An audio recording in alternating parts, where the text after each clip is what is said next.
Today we're going to think about where paper comes from, how the natural world helped global communication, and one way to recycle some of the paper that we use day to day. We are going to make some seed paper using old receipts, letters, thin paper packaging, or the things you might usually put in the recycling bin. To make this seed paper, you will need a bowl, a tea towel and cloth, scissors, greaseproof paper, a rolling pin, seeds, petals and herbs. You might want some food colouring, and we will need to collect different papers to be recycled. Once we have a stack of used paper, tear it into small pieces into a large bowl or container and soak the paper in water for a good hour or so. Leave it overnight if possible.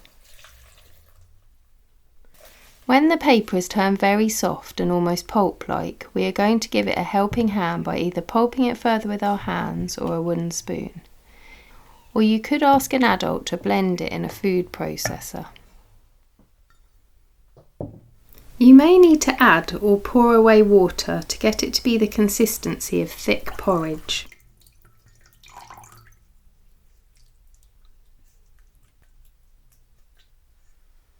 Once the pulp is fully blended, then you can have fun with adding things to your pulp.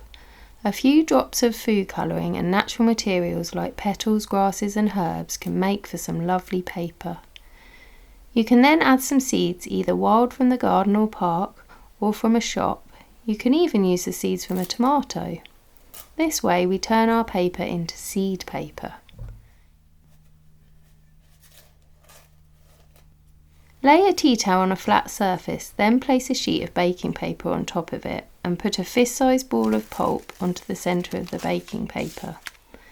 Sandwich the pulp between another sheet and then roll it out to the size and shape you like using a rolling pin.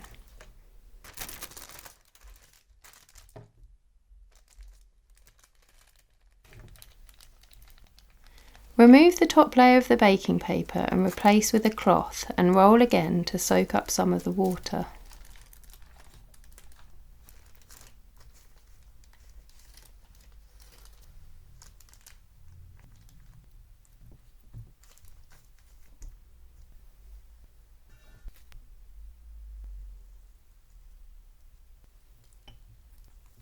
Allow the rolled paper pulp to dry in a warm place.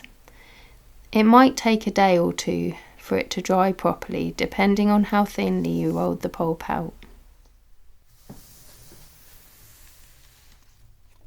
Once the sheet of paper has dried, we can then use this paper to write to a friend or family member.